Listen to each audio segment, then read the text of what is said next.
Bonjour à tous, bienvenue dans ce nouvel épisode.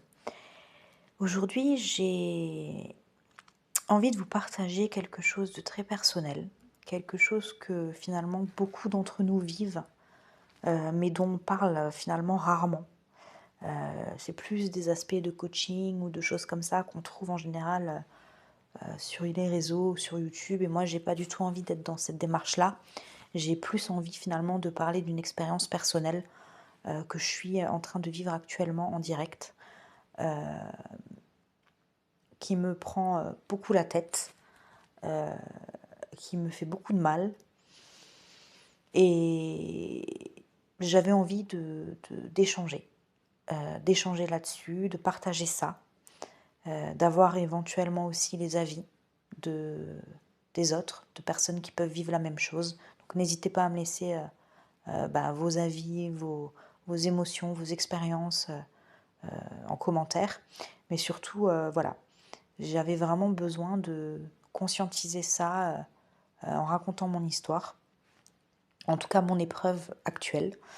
Euh, et celle-ci, c'est de reprendre en fait finalement contact avec quelqu'un après des mois de silence, suite à une rupture bien évidemment, d'ouvrir son cœur et de ressentir le vide du silence en fait en retour. Et ça, c'est, je pense, encore pire que le mépris. C'est très très compliqué à gérer émotionnellement. Et j'ai envie de vous raconter mon expérience, j'ai envie de vous raconter mes émotions, ce que ça engendre, mais aussi ce que j'ai appris finalement en chemin pendant cette épreuve. Et je me dis que peut-être que certains d'entre vous, finalement, se rencontreront et se retrouveront aussi finalement dans cette histoire. Je vais vous donner un petit peu le contexte de tout ça. Ça fait 22 ans que je connaissais mon ex.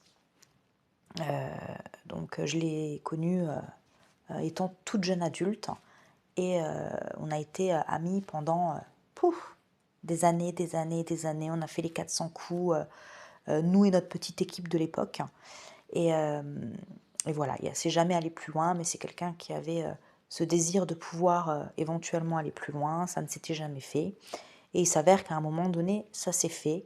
Il y a 6 ans de ça maintenant. On a été ensemble pendant 4 ans et demi, une relation hyper intense, mais hyper compliquée. Pendant ces années, il m'a souvent dit finalement qu'il avait besoin que je m'ouvre davantage à lui, que je lui montre plus d'affection, que je lui dise je t'aime, que je lui dise plus de mots d'amour finalement, peut-être plus que je me livre plus.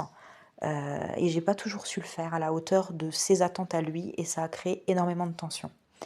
Nous, on s'est séparés plusieurs fois. Il est parti pendant 9 mois avec quelqu'un d'autre également, une collègue de travail, pour être plus précise, et il est finalement revenu. Donc j'ai interprété ça comme une relation plus ou moins pansement. Je me suis dit, voilà, il a peut-être réfléchi, il s'est peut-être rendu compte de ce que je pouvais représenter pour lui, ou la valeur que je pouvais avoir à ses yeux. Il a peut-être comparé aussi, je ne sais pas. Mais en tout cas, il est revenu. On a retenté, et le soir d'Halloween, on a fait un dîner en famille et tout ça, et finalement à la fin ça a pété sur une grosse dispute. Et en fait on a coupé tout contact il y a 5 mois suite à ça. Ça allait plus ou moins, mais bizarrement j'ai ressenti le besoin de lui écrire, d'être totalement honnête avec ce que je ressens finalement, et de pouvoir le poser sur des mots par écrit. Je ne savais pas encore si j'allais l'envoyer ou pas, et finalement j'ai eu besoin de le faire. J'ai eu besoin de l'envoyer, j'ai besoin de le dire, j'ai besoin de me délivrer de tout ce que j'ai pu retenir, de tout ce que j'assumais pas pendant tout ce temps, peut-être de peur de souffrir, je sais pas. Et je lui ai envoyé un message hyper profond, hyper sincère, sans filtre. Je lui ai dit que je l'aimais, qu'il me manquait, et que je voulais être hyper authentique, et peu importe sa réaction finalement, que je respecte. Mais voilà, j'avais vraiment moi besoin de faire ce travail d'introspection et de pouvoir le partager. Avant ce message profond, j'avais déjà envoyé un petit message la veille, juste pour savoir s'il voulait discuter et tout ça. Et je vous avoue que quand on n'a pas de réponse immédiate, des fois le cerveau il vous joue des tours, et il se dit ah non non non. Et pour se protéger, 1 heure plus tard, je me suis un peu rétractée, je me suis dit peut-être que j'aurais finalement pas dû envoyer ce message. Et maintenant, c'est silence, silence, silence, silence total de sa part. Donc ça, c'est super difficile parce que j'envoie plusieurs messages, enfin j'envoie 2 messages, pas de réponse, et un message hyper profond où je dévoile énormément de choses, et silence total, quoi. Chaque minute qui passe, ça me fait passer par une montagne russe d'émotions. Je me demande, est-ce qu'il va me répondre? Est-ce qu'il me voit? Est-ce qu'il me sent? Est-ce qu'il pense à moi, là, maintenant, tout de suite? L'attente, elle est super difficile, en fait. Et le silence, ça devient un compagnon hyper douloureux.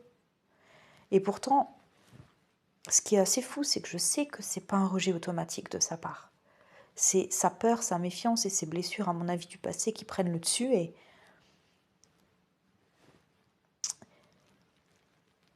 c'est fou à quel point on peut être finalement hyper vulnérable face à l'inconnu. Je ressens de l'angoisse, je ressens de la tristesse, de l'impuissance, mais aussi un espoir fragile. Je me rends compte que j'essaye de prévoir tout ce qui est imaginable dans ma tête. Quand est-ce qu'il va répondre? Si ses sentiments ils ont changé? S'il y a peut-être quelqu'un d'autre? Mais finalement, au fond, je ne peux pas contrôler ses émotions et je ne peux pas gérer. La seule chose que je peux gérer, c'est les miennes, c'est mes émotions à moi, c'est ce que moi je ressens. Et c'est là que j'apprends une leçon importante finalement quand j'y réfléchis, c'est que c'est pas la réponse de l'autre qui va définir ma sincérité à moi en fait, ou ma valeur. Mon courage à m'ouvrir, c'est déjà une victoire. Ce que j'ai fait dans ce message, c'est déjà une victoire. Ce que je voulais en fait transmettre à travers cette expérience, parce que je pourrais encore bablater, papioter, parler, parlementer, et je m'arrêterai pas de la nuit, et je pense que vous avez autre chose à faire à un moment donné, mais à travers cette expérience, j'ai compris plusieurs choses finalement. J'ai compris que la sincérité, elle est puissante, même si elle ne reçoit pas de réponse immédiate, même si c'est dur. L'attente, elle est super difficile, mais elle n'invalide pas nos sentiments. On ne peut pas contrôler l'autre, mais on peut contrôler ce qu'on ressent. On peut contrôler ce qu'on maîtrise sur nous-mêmes. On peut contrôler la vulnérabilité, et c'est une force, c'est pas une faiblesse. Même si j'ai pas de réponse aujourd'hui, demain, après-demain, ou que mon message, j'ai envie qu'il ait un impact. J'ai envie qu'il crée une tension émotionnelle dans laquelle maintenant lui il doit naviguer à son rythme. Et ça, c'est indépendant de moi, de mon pouvoir. Voilà. J'avais envie de partager tout ça. Je pense que vous allez sûrement vous retrouver là-dedans. Merci en tout cas de m'avoir écouté jusqu'ici. J'ai essayé de condenser tout ça, parce que sinon, je vous dis, j'aurais pu faire un podcast, je pense, de 3 jours, avec toutes les émotions qui me traversent. Mais je voulais que vous sachiez que si vous aussi, vous êtes concerné par une situation similaire, sachez que vos émotions, finalement, elles sont valides, elles sont OK, quoi. Et que ce soit dans l'amour, dans l'amitié, finalement, ou dans les relations familiales, c'est toujours hyper courageux de s'ouvrir, quoi. Et de dire les choses sincèrement. L'important, c'est pas de savoir comment l'autre il va réagir, mais c'est d'être honnête avec soi-même. Et d'être OK avec soi-même.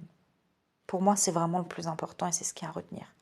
Et je suis curieuse aujourd'hui de savoir si finalement certains d'entre vous, ils ont déjà vécu ça, parce que je parle, mais n'hésitez pas, vous, à me partager vos expériences et le vécu que vous avez eu, le ressenti que vous avez eu. Ensemble, je pense qu'on peut apprendre finalement à accepter peut-être toute cette incertitude et à honorer nos sentiments, à continuer à avancer finalement malgré le silence. Parce que si vous vivez ça en même temps que moi, le fait d'être ensemble et solidaire, ça peut être hyper encourageant et faire beaucoup de bien finalement. Merci encore en tout cas d'être là, d'avoir écouté ce podcast. Je vous remercie profondément et je vous dis à très bientôt pour un nouvel épisode. Ciao.